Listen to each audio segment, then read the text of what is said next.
Hello everyone, welcome back to My Hero Academia Podfic. This will be the continuation of Deku and Death. This will be part 26, chapter 26, entitled Things I'm Thankful For. The break, though it wasn't much of a break, ended quickly. Much too quickly for Midoriya to feel satisfied. So many loose ends had unraveled themselves in the short span of barely a day. His dying confidence, Ishihara's inadvertent killer, new training material, and of course, the introduction of the League of Villains. And while some of those things could definitely be considered much more important than others, it all stressed the teen out equally.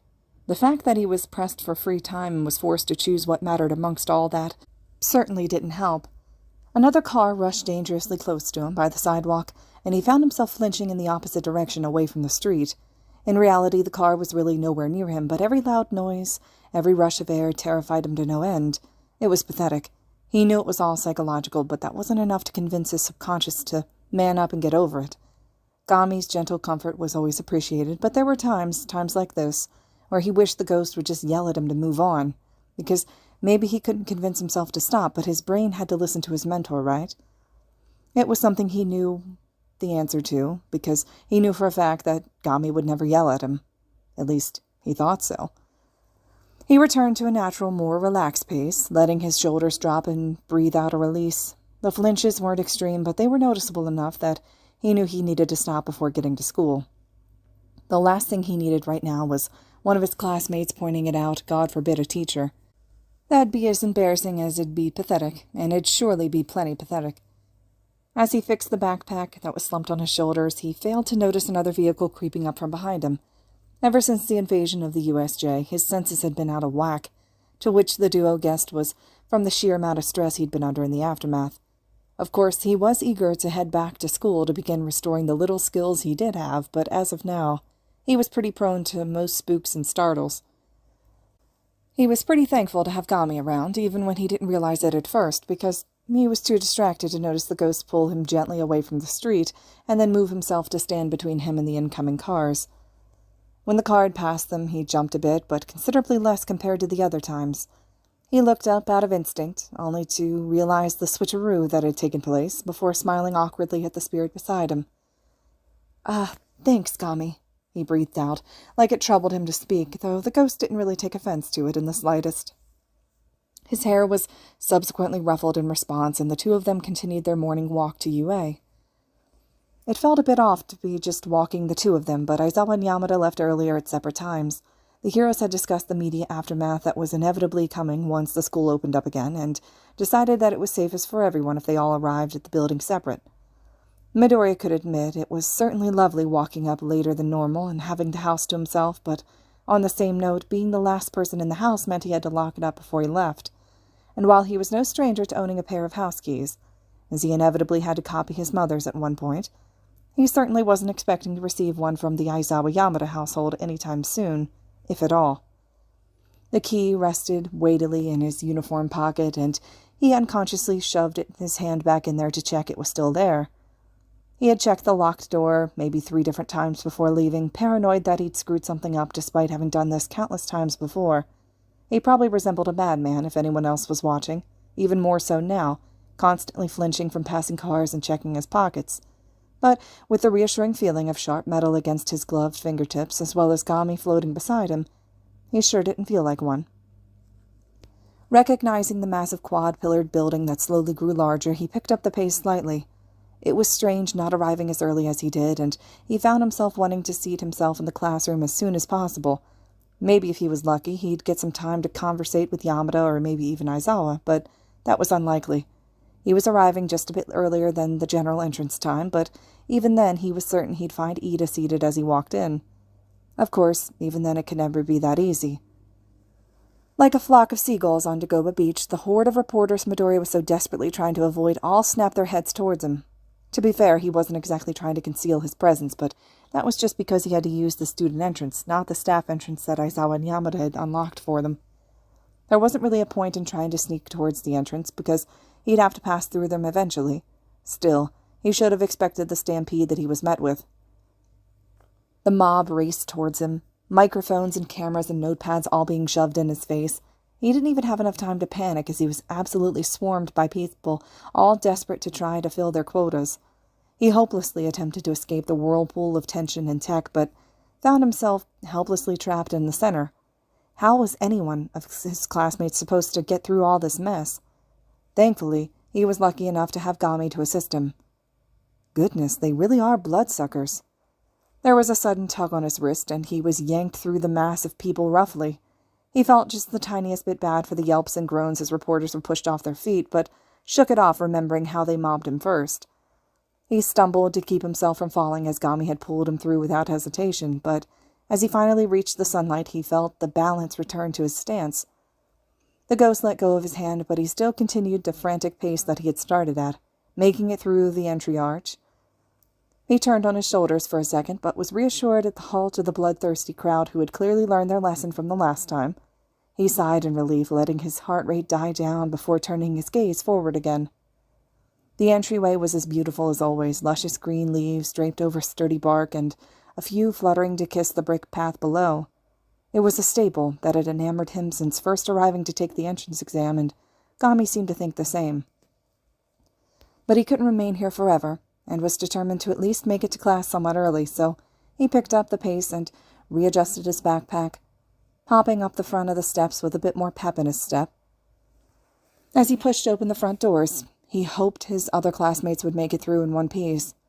His classroom was one of the higher floors, and it was a true shame that the elevators were staff-only with exceptions. Of course, he didn't mind walking up the stairs, but he'd grown accustomed to riding up with his teachers as well. And so he depressingly walked past the shut elevator doors and continued down the hall, of which the stairs were at the center, so they could equally be accessible with the entrance on the other side. And he almost made it there, too, but it seemed the universe was really out to get him today. "Ah, Midoriya, dear, good morning." And he couldn't help the slight flinch. It wasn't because of the sudden noise, either. "Oh, recovery girl." He smiled a half-hearted, pathetic smile to cover up the hesitance in his voice. "Good morning to you as well." The older woman strolled towards him, her signature giant syringe turned makeshift cane clanging against the smooth metallic flooring. His fingertips dug into the leather straps of his backpack, the gloves preventing his nails from doing any serious damage. It was easier to see her squinted eyes as she moved closer to him, and yet he couldn't find the motivation to leave it at that. He really wanted to leave, their last encounter playing like a broken record in his ears, but his heart wanted so badly to trust her. Was this aura common with all medical professionals? Surely not, and yet here he was considering the very thought. In the time he'd spent rethinking his own emotional understanding, the nurse had closed the gap between them, now standing right in front of him. It didn't take a doctor, such as herself, to see the conflict that shone in his pupils. Even now her sharp gaze caught the small specks of white bandage peeking out underneath the black of his sleeve, and the frown pulled at her lips before she even realized it. Before the boy could tell she'd been staring, Recovery Girl had averted her eyes back upwards, settling on that hesitant expression once more. "There's a little time before class officially starts," she began. "If you don't mind, I'd like to check up on your condition." Midoriya couldn't stop the furrow in his brows, the skepticism evident on his face. He was here, upright, walking, about to head up a few flights of stairs. His breath wasn't labored, his skin was returned to its tanned glory, and all his ribs were perfectly in place. There was no drop of red out of place, not by his mouth, not on his arms, not in his lungs. "That may not be such a terrible idea," the ghost beside him added, his monotone voice doing nothing to pierce the tense silence that had creeped into the atmosphere. "After all, your breathing was fairly ragged on our walk here." The teen turned to shoot his mentor a glare with no real malice behind it, despite his scowl. "You know that has nothing to do with what happened at the USJ." "You know," Recovery Girl interrupted, any mocking of him inadvertent. "Despite not being able to hear your ghostly friend, I'd imagine I'd agree with whatever he's saying right now." He shot back to look at the heroine, a flabbergasted glint now in his eyes, before turning back to look at Gami, who, despite having his face obstructed, was smirking for certain.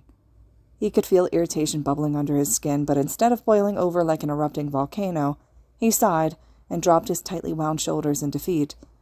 Recovery Girl sent back a smirk of her own, clasping her hands over her cane quite regally. "I'll write you an excused absence note, if that makes you feel any better, dearie." That, in fact, did not. Midoriya left the nurse's office only a few minutes after the start time of class, in his hand a slip of excused absence as promised, and Recovery Girl had given him the okay to scurry on back to class, and he did so without a second thought. His uniform was slightly wrinkled from having to take it off, but he did his best to smooth it out on his fast pace to Class 1A. The woman wanted to check on his ribs again, which was fair enough for an individual of the medical profession like she was, but what was she expecting to find? He'd already been cleared the day of the USJ invasion, and due to his immortality, she'd healed even the aches away from his body.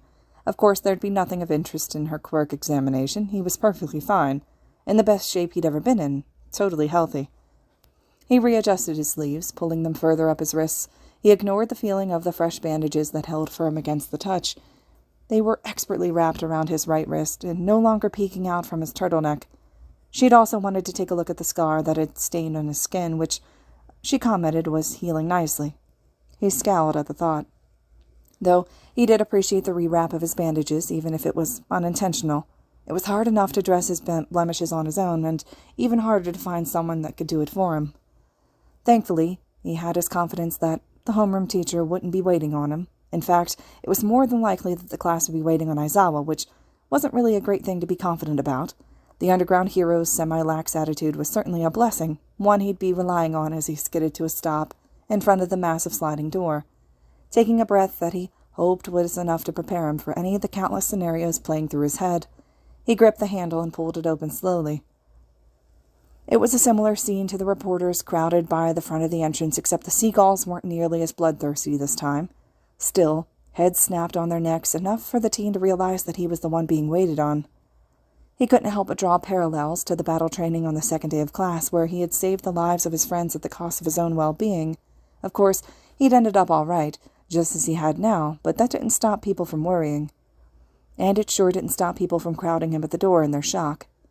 Surprisingly, the first to approach him was Kirishima, as if the battle training incident was repeating itself, though it could have also been the fact that his desk was fairly close to the door. God, Midori! There was the unnatural look of horror and guilt upon the redhead's face, one that didn't suit his tough guy aura in the slightest. I'm so sorry. Midori knew the return to school wasn't going to be the smoothest, but he wasn't expecting to get confused this early, much less be confused at all. Sorry, I don't think I understand. I was right next to you that whole time, and I didn't even notice how bad you were. But still, he wasn't quite following what his classmate was saying. Was he missing some context? Probably. But at this point, with not only Kirishima's worries, but that of what looked to be the rest of the class, asking for clarification likely wasn't appropriate. Thankfully, he was lucky enough to have Gami to assist him. When President Mike rushed you to the front of the building and into the ambulance, he had to cross through the front entrance, where the rest of your classmates were congregated at the time. So basically, the rest of the class had seen him bloody and unconscious, carried off limply in their English teacher's arms, and into an ambulance. So everyone had seen them that pathetic? Wonderful. Absolutely wonderful. That would have been nice to know from the start. I thought we all agreed not to overwhelm Midori if he arrived.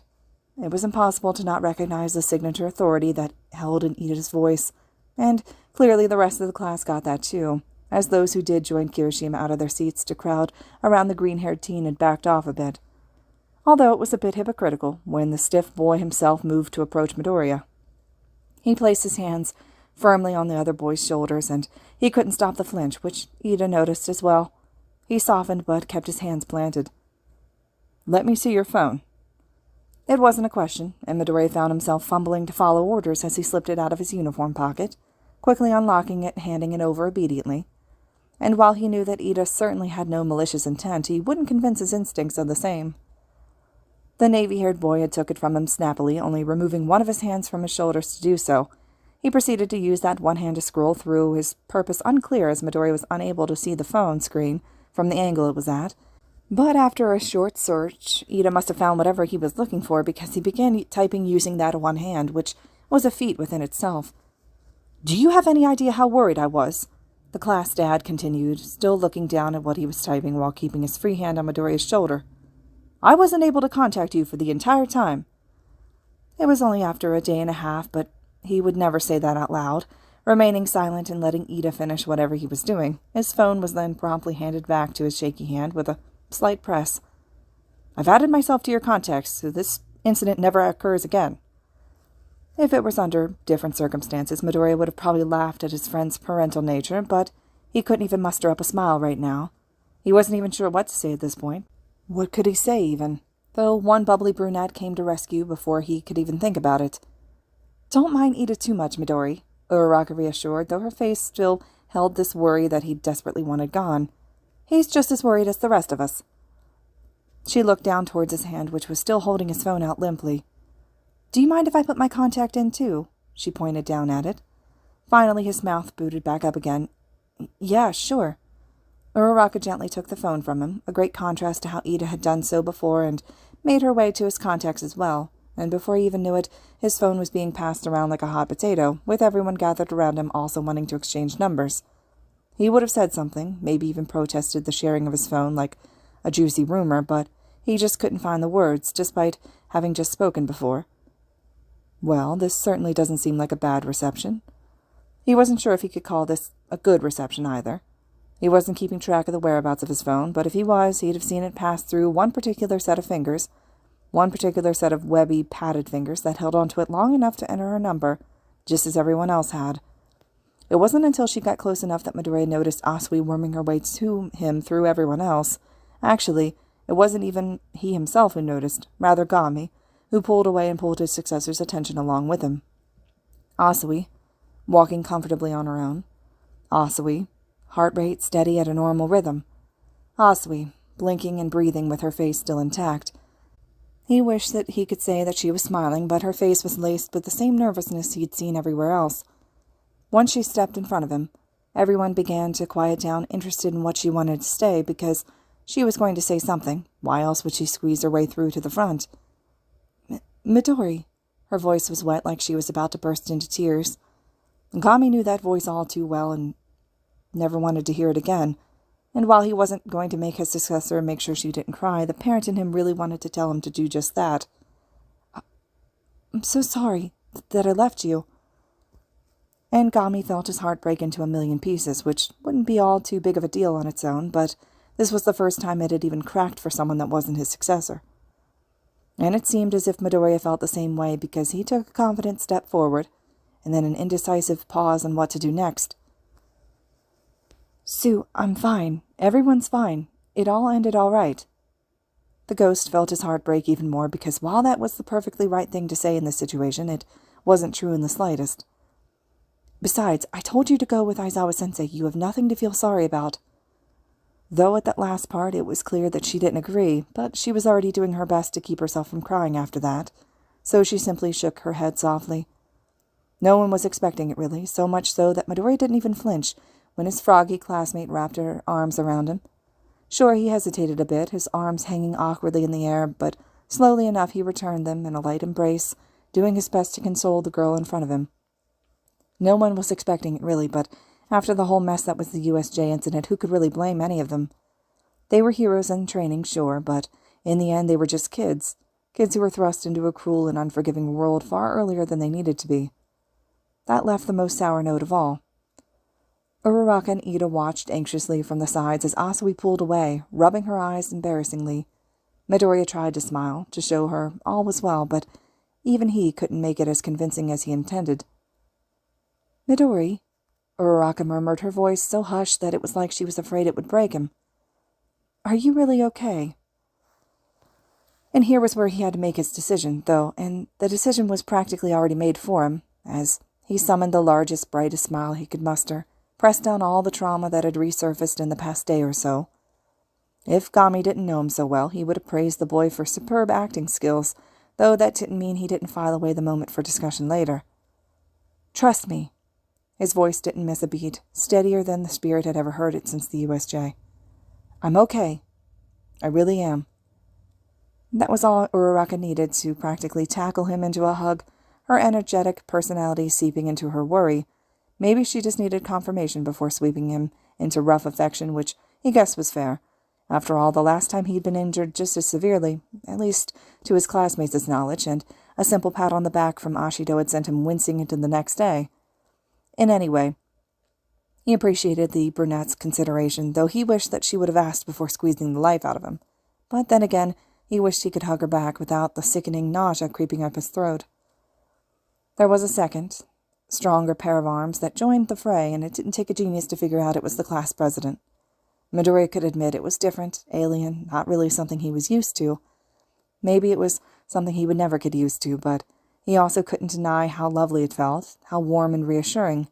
He was sure the hug was really for them, but that didn't mean he couldn't enjoy it too. It didn't last forever, which was both a disappointment and a relief within itself, and Uraraka and Ida had pulled away. There were these wonderful bright smiles on their faces, almost akin to his own, shining with a sense of ease and peace. It was so infectious, spreading from him to Uraraka and Ida, and now he could see it break the worry from Asui and Kirishima, and soon everyone surrounding them was smiling. Bright, wondrous smiles that made the aching in his heart die down just enough. Uraraka yelped, ruining the moment, though no one could really blame her. She was shoved aside to make way for one small, purple-haired boy. "What were you thinking?" Minetta squealed once he arrived at the front. "Trying to take that monster on all on your own? Were you asking for a death wish?" And the smile he wore morphed into awkwardness, his fingers fumbling around nervously. It was inevitable. Conversation was bound to circle back to his actions that day, as stupid and reckless as they were perceived. Because, of course, he seemed naive. What was he thinking, taking on a beast meant to pummel All Might into oblivion? If that was all there was to the story, then there was all the justification in the world to believe he really was an imbecile. It's unfortunate things couldn't have worked out that way. That really would have been easier. "That Nomu sure was something, and I only saw the tail end," Kirishima had added, bouncing off of Minetta's comment. "But Midori, you gotta tell me the rest." "Nomu, go play." "Oh no." "Yeah, did you fight that thing?" Kaminari asked, pointing to the obvious out to everyone that was listening, which was everyone. Midori was surprised. Even he remembered his name, but he figured the traumatic experiences would do that to someone. "You have to spill the details. A story like that has got to be awesome." Uraraka looked around in what seemed to be disbelief, uncomfortable at the sudden shift in attitude. Isn't it a bit soon for that?" "Nomu, stop playing around and end him." "God, please no." "You must have done some crazy dodging," Ashido exclaimed, pumping her fists excitedly. Ida seemed to agree with the more responsible sentiment, however, waving his hands through the air in a desperate but unsuccessful attempt to quell down the brewing storm. "Enough. If you're really going to be stupidly sacrificing yourself, then I guess you'd be a perfect warm-up for Nomu until All Might arrives." "No." The breath was caught in his throat, sharp and stuck like he was choking on it. No, he was choking on it, silently and unnoticeably to the rest of the world. He wasn't that strong. He really wasn't. Everyone here was acting as if he was some great force to have gone against that biological abomination and come out okay, as he said he was. But he wasn't. He'd been terrified and anguished and hopeless for more time than he'd like to admit. And he certainly didn't want to talk about it now, to spill the acidic truth of his guts for all to see. Asui looked especially uncomfortable, fidgeting around in her spot. Her hands were curled into her chest timidly as her eyes darted around like the very flies her familial species targeted. Dare say her eyes looked even the slightest bit watery, but it didn't make the glint of burning in her irises disappear. "Do none of you have a shred of empathy?" she croaked out. The wetness in her throat was triumphing over any trace of anger that might have remained afterwards. "As a hero, I'm supposed to make people feel safe, but sometimes I forget I'm not invincible to fear either. Aizawa had put it best yesterday. Come, let us get you to your seat. You're not obligated to answer if you do not wish."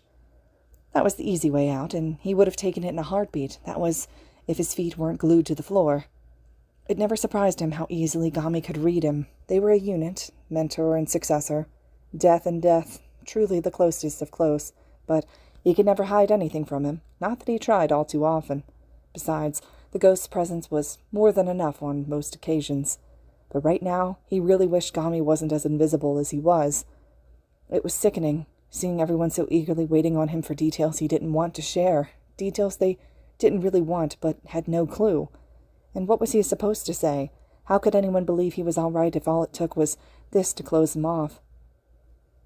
"All right, enough with the chatter." The room went pin-drop silent, and that's when Midori remembered he hadn't really gotten to move away from the door, much less shut it. He wasn't the only one who turned around slow and wary, despite knowing exactly who they'd see. Aizawa really did look like a knight in shining armor, in relieving, thank goodness kind of way, as everyone, including him, scurried back to their seats like mice. The boy loved that his desk was in the back of the class, directly in the corner. He had a full vantage of the room, and no space behind him to be snuck up on. It was truly meant for him, and combined with the sudden absence of peer pressure, he could help but sigh in relief. He looked around at his other classmates as they filed back to their seats. Mineta sat directly in front of him. His purple hair would be a distraction if it wasn't for how short he was. Tokoyami sat diagonal to him, and he couldn't fight the smile that grew in his cheeks when Dark Shadow sent him a wave. He sent a little secret gesture back and snuck his gloved hand back under the desk. Todoroki sat to his right. Well, no one was sitting to his right as of currently, but it didn't take long for the candy cane-haired teen to fill his spot accordingly. Midoriya certainly wasn't waiting around for his friend to text him in the aftermath of the USJ incident. He wasn't, not at all. In fact, he was eager to check in with Todoroki, but really wasn't sure when to shoot him a text, if at all. He had an idea of how he spent his time at home, and from the little he knew, it sure wasn't pleasant. And so he decided that waiting for him to text first would be safer, and bottled up his concerns until then. Not that he was waiting or anything. But even then, he'd never received a message from Todoroki in the day or so after the invasion, which was odd, since they'd talked pretty consistently, for some time, which in reality was maybe about an hour. Midoriya wondered if he'd done something wrong. Maybe he'd done something stupid and couldn't remember it because he fell unconscious. It was a bit of a stretch, but he couldn't really think of another reason. Not that Todoroki had to text him or anything. Of course he wasn't obligated to, just because he'd practically every other night. Maybe he just wasn't in the mood, which was totally reasonable. Maybe it was wrong to expect some kind of communication after an event that was traumatic like that. Maybe it was just too messy for words. Whatever you were debating, I advise you to avert your gaze, as I doubt you realize how intensely you're staring at Todoroki. Midoriya shook his head lightly, refocusing his gaze, as to his horror, his sight confirmed the ghost's claim. He turned away embarrassingly, faster than humanly possible, hoping that by some miracle of the universe his friend beside him hadn't caught his awkwardness. When Todoroki turned to him and leaned in, however, he swore his heart stopped right then and there. The monotone snicker that came from behind him also didn't help much, though that didn't mean that he didn't file away the moment for discussion later. He turned back hastily, seeing the teen leaning towards him in an effort to close the gap between their desks, and Midoriya leaned in a bit too, although not without some embarrassment concerning his previous actions. But he had no idea what to say. Should he apologize? Probably. That was the most appropriate action. But he never got the chance, as Todoroki's hushed whisper came first. I'm glad to see you're all right after the events that transpired at the USJ. He spoke under his breath, likely to prevent others from eavesdropping. I wanted to check in with you after seeing your condition, but my father kept me fairly occupied throughout the duration. Midoriya waves his hands dismissively. No, it's no big deal. Recovery Girl healed me good as new. I'm just glad that you're doing okay as well. The other boy nodded. Though I can admit, I did want to ask you something. He could feel himself growing nervous for no real reason. Yes? You aren't related to that villain, Shigaraki, by any chance, are you? And Midoriya's face grew pale anyway, though not for the reason he was expecting. There was a snort that echoed from behind him, but he did his best not to pay it any mind. No! Even his whisper came out defensive, so he hushed himself and calmed down. I mean, our quirks are similar, but that's really about it. I've never seen him before the USJ incident. Todoroki gave another small nod. I figured, considering what you told me already about your family, though the coincidence was difficult to deny, considering decay-like quirks aren't very common. If Todoroki knew the truth about his powers, he'd probably short-circuit at the sheer amount of coincidence it all was. That's fair. I guess it is a weird coincidence when you think about it. But they weren't able to exchange any more commentaries, as Aizawa cleared his throat from the front desk. The teacher was swaddled in bandages, much like how he first arrived home after being cleared by Recovery Girl. From so far away, the way he hobbled about was heart-wrenching.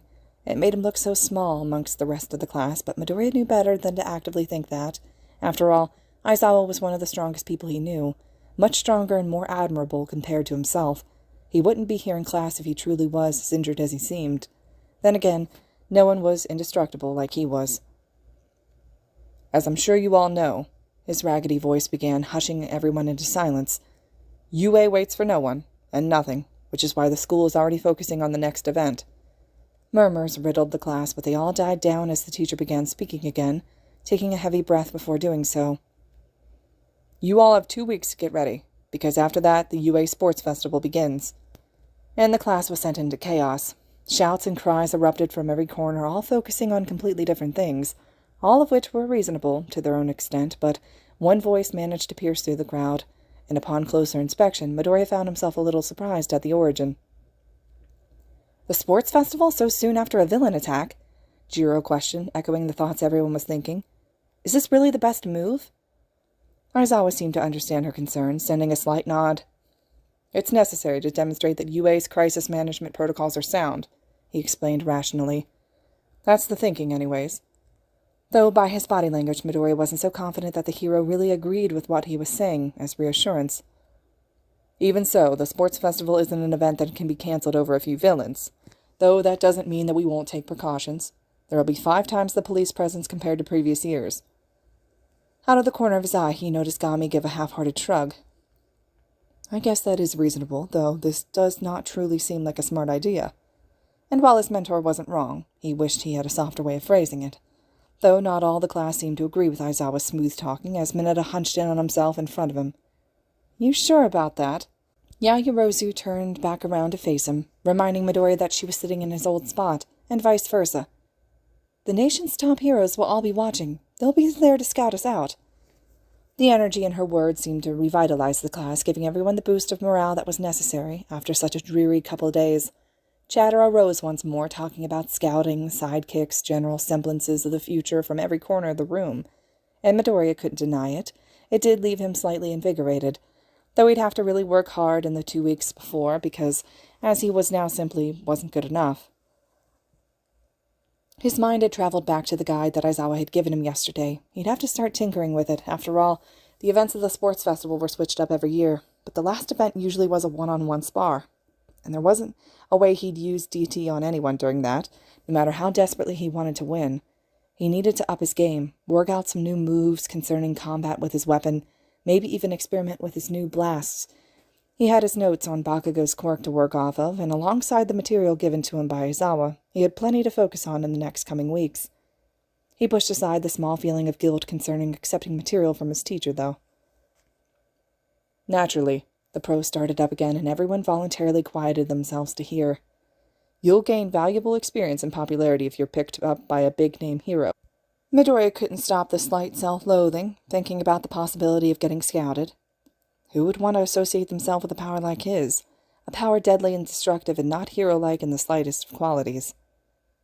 "You don't belong as a hero, especially not with a dangerous quirk like that." There was a slight press to one of his shoulders, and a cold chill seeped into his bones. He couldn't stop the small smile that crawled onto his cheeks, just as the chill had gone down his spine. What would he do without him? "Of course, your time is limited. Show the pros what you're made of, and you'll make futures for yourselves." A future? What would his even consist of? Sure, being immortal, his future was limitless, but was it wrong not to feel excited by that? Limitless was great, sure, but it was also daunting, overwhelming, stressful, packed full of responsibility he didn't even want to touch right now. He was just 15. He had his whole life ahead of him. And yet that was the last thing he wanted to think about. "This only happens once a year, so you've only got 3 chances. 3 chances, 3 shots to prove to the world what he could do, to prove to the world that he could be a capable hero, to prove to the world that he could help people, to prove to the world that he wasn't someone to be feared. No pressure, right?" "If you're hoping to become a hero," Aizawa finished, his voice laced with determination coming from who knows where, "this is an event you cannot miss." For Midoriya, there was so much more riding on this than just that. He really couldn't afford to screw up, not if he wanted all of his hard work to be worth something. He couldn't let the date slip from his mind. He couldn't go lax thinking he had free time to spare. If he wanted to be prepared to give it his all, to win, then he'd have to work for it, just like he had with everything else in his life. He may not be ready now, but he was going to be by the time those 2 weeks passed by. That, he just knew. Finally, 4th period drew to a close as Cementos packed up his materials and left the classroom.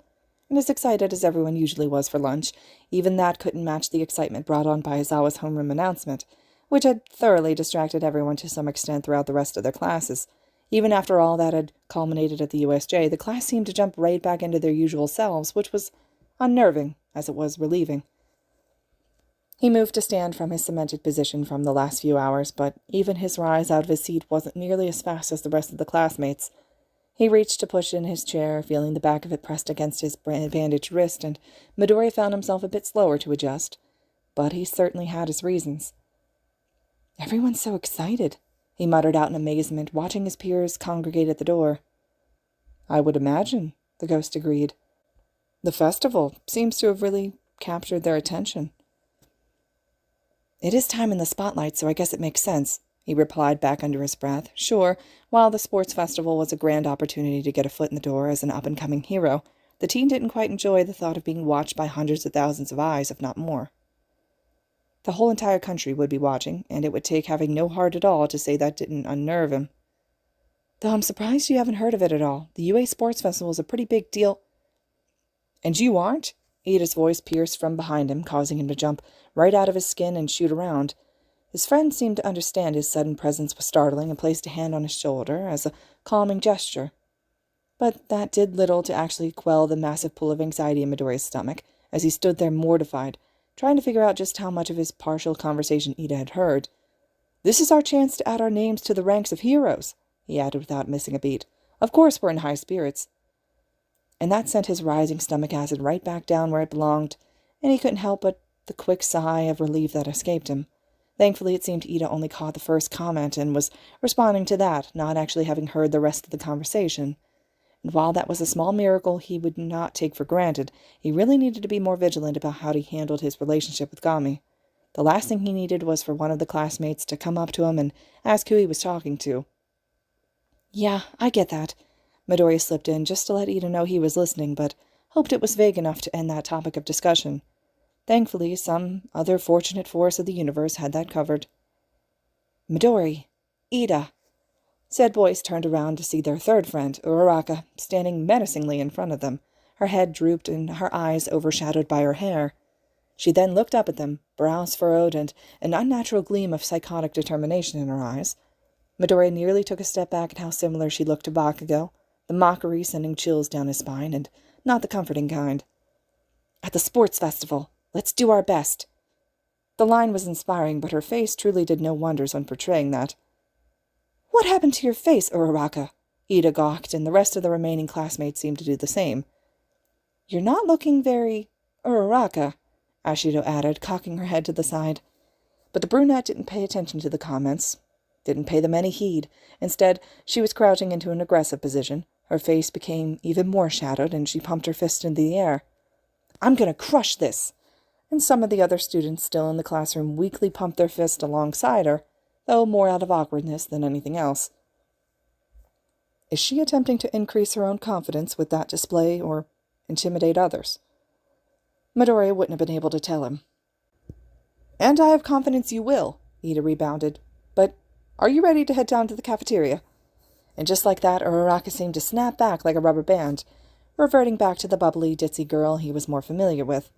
She straightened out almost instantly, and the shadows on her face as well as that Bakugo-like expression disappeared into thin air. "Yeah, sure." She began moving towards her desk at the back of the class. "Just let me grab my stuff." The transition seemed to weird out enough people because by the time the trio exited the classroom and began walking towards the cafeteria, the classroom had emptied out. In fact, they were the last to leave, abandoning the room in search of food and chatter. Well, more substantial chatter than whatever back there was, at the very least. Nami usually was a fair source of chatter himself, at least when he was alone with his successor, but right now he found himself more silent than usual. He'd been quietly observing the rest of the classmates throughout the day, from boredom to intrigue. After all, watching people was one of the few things he could do, and so he did it often, conscious or not. And so he noted the especially chipper mood that everyone seemed to be experiencing. He noted the sudden move shifts like Uraraka had displayed, seemingly originating from nowhere. He noted the increased want to chatter and the conversations that took place regardless of the teacher present. He also noticed the stressed look that never seemed to leave Ida's face. He noticed the lack of usual overwhelming cheeriness in Uraraka's attitude. He noted constant strive for ambient noise, no matter the source, in a desperate attempt to keep the silence from crushing in on itself. With every new thing that he noticed and filed away, the ghost couldn't help but frown and become a bit more observant. and then he would see something else, and the cycle would continue until he became more dissatisfied than he currently was. He wasn't perfect or the best, but at least with Midoriya he was able to help him through the events of the USJ attack bit by bit. He was able to offer support, or distraction, or something insignificant at the very least, but the rest of his classmates were just as young and impressionable as he was. By God, they were just kids after all. They were all just kids. Heroes in training, sure, but kids first. None of it was fair, really. The walk was silent, which was fine in Midoriya's opinion, but after Uraraka's little display he was a little desperate for some background noise, other than 3 sets of footsteps. Even Gami, who he could feel was trailing behind them, hadn't said a word, which was concerning, considering he usually liked to talk whenever there was a free moment. Maybe it was because even if he did, the boy wouldn't be able to respond back. Regardless, he needed to say something because ambient noises certainly weren't cutting it. "Hey, Uraraka, you seemed pretty pumped up back there," he began, letting his mouth run in whatever direction it seemed to choose, and hoping it didn't end in disaster for him. "What made you come to UA? What made you want to be a pro-hero?" He guessed that was a fair question for his subconscious to have, and after all, Ida explained his motivations for heroism the day the reporter broke through the front barrier, and he never got to hear Uraraka's, but considering how noble and respectable his were, he had only the best of expectations when it came to his other friend. Maybe he should have gone into this with a clearer slate. The brunette seemed to shrink in on herself, muttering out inaudibles and hashed-out sentences. Midoriya wondered if he had said something wrong. Watching Uraraka sweat bullets didn't help that Ida was also interested in her response, as he too burned holes into her while waiting in anticipation. "Well, you know," she finally stumbled out some coherent words. "They get paid really well." Her voice died off, but that was all Midoriya needed to hear for his throat to run dry. "You want to be a hero for the money?" he exclaimed, unable to filter himself this time. She rubbed the back of her neck sheepishly, looking off to the side. Her expression screamed embarrassment, and eventually she couldn't take it as her shoulders hunched in and her face collapsed in her hands. The teen felt extremely guilty at that. After all, Uraraka was his friend, someone he had grown really close to, and yet he couldn't dismiss the part of him that was just slightly disappointed at her motivation. "Sorry, I know it seems shallow," she admitted somberly, "and really embarrassing considering Ida's noble motivations and all." But thankfully, the class president was quick to act. "But why? There is truly nothing wrong with seeking a more comfortable lifestyle." Midoriya wanted to agree, to show his support, but he continued to keep quiet to his dismay. And while he couldn't hide the fact that he was a bit disappointed, he felt the same disappointment fire back at himself tenfold. Heroes were supposed to be heroes to help others because they were lucky enough to have the ability that they could protect. They were noble, honorable people because they chose to put their lives on the line each and every day for the less fortunate, and any other motivations took away from that. Revenge, fame, greed. It was the reason he had grown so attached to All Might as his idol growing up, and the same reason it hit so hard to hear those words from him that fateful day. But Uraraka was his friend, and a genuinely wonderful one and kind person. She pulled through during the battle training to win them the round. She was responsible for floating Ida up so he could calm everyone down during the break-in. She put her life on the line at the USJ and gave everything she had to protect 13, but did her motivations make her a bad hero? A bad person? He really didn't know, and that made him feel worse. "My family runs a construction company, but business is bad," she continued rambling, nervously rustling her hair with her hands. "We're poorer than poor. Don't mention that to anyone, okay?" Both boys gave instant nods, but Midoriya couldn't help but feel even more guilty. Here Uraraka was spilling her guts out to the two of them, and here he was judging her for her motives. If only she could see what was going through his mind, she'd probably stop immediately and never speak to him again. Or maybe it was a good thing she couldn't see his thoughts. Maybe that was for the better. But even still, even through all that mess of judgment and reevaluation, her words managed to filter through his analytics rather than anything else. "But if you got permission to use your quirk, wouldn't it help cut costs?" he blurted out, which caught her attention instantly. "Right?" Uraraka agreed. "That's what I said to my dad way back, but—" She died off, her words stopping completely. Her gaze trailed, and her hands fell from her hair and bunched into fists at her side, falling into her skirt. It was impossible to miss the emotions passing on her face, from desperation to guilt to longing. It struck a chord within his heart, and unbeknownst to him, Gami, who had remained quietly behind him, felt the same pain. But my dad wanted me to follow my own dreams instead. Midoriya's throat grew even drier, so dry in fact that he was sure it was closing in on itself, and that he was slowly suffocating on every word that passed through his ears. So I'm going to be a hero. I'm going to make enough money. Her head shot up, and that determined look from earlier returned to her eyes, though this time it was much more confident, much less terrifying. So that my mom and dad can have easier lives. Ida began to say something, probably spouting praises or something of that sort, but all that he heard was white noise that slowly drowned out into nothingness. His eyes glazed over, but no one looking in from the outside could really tell. Uraraka wanted the money to support her parents. She wanted to thank them for allowing her to live her dreams by repaying them with financial security. She wanted to thank them for giving her freedom with her quirk by letting them live easier lives. Those were noble and respectable motivations of a hero. Hell, they were the innocent motivations of a child. There was nothing more righteous than helping others, and that's what Uraraka was doing, just in a way he hadn't considered before. And even then, did that even matter? Even if she wanted the money for herself, as long as she was helping people, did it matter at all? If it were another hero, this mental debate would have been over by now, over and filed away, never to be thought of again, but Uraraka was his friend. Uraraka was his friend. Izu, you've been quiet for a while. He needed to say something, but he couldn't get the words out. Why couldn't he get the words out?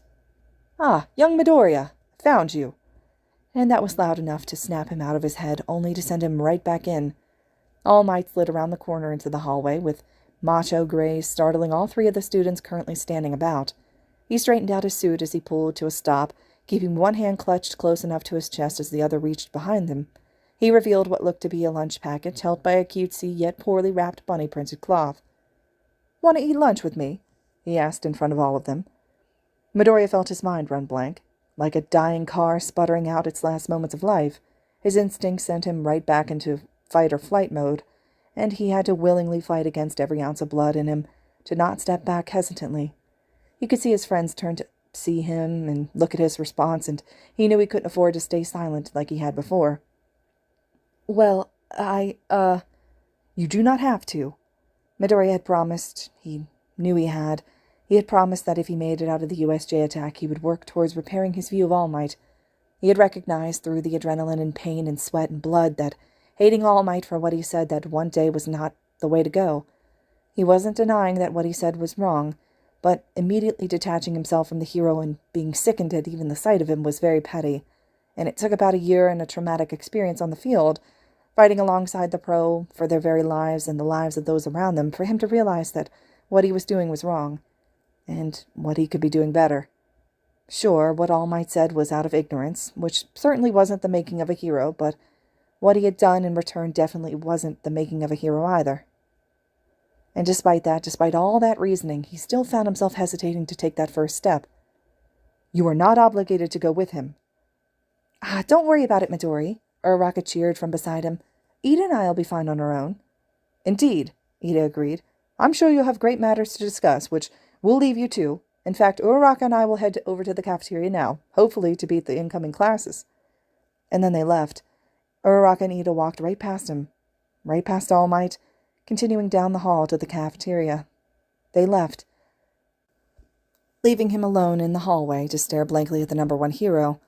And as he could still see their fading forms, he found his subconscious desperately calling out for them to stay.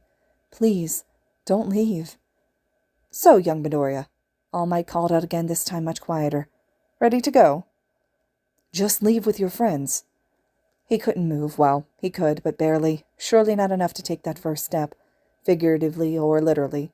His hands trembled slightly at his sides, and his fingers curled in, though only grasping air, and not his uniform pants like he was looking for. But what was he to do? The hall was empty, save for the two of them, and Gami was there in the back too, but what could the ghost really do? Neither of them could really do anything. Why was this so hard? He found himself screaming, loud, echoing in his skull like it was bouncing off the insides. He wanted this, right? And why couldn't he just do it? Why did it feel like such a travesty to have been left alone with All Might with no way out? Well, he wasn't technically alone. Gami was there too. Please, just walk away." Thankfully, he was lucky enough to have Gami to assist him. "Sure." All right, everyone, this concludes Chapter 26 of Deku and Death. Chapter 27 will be next, and as always, thank you all so much for listening.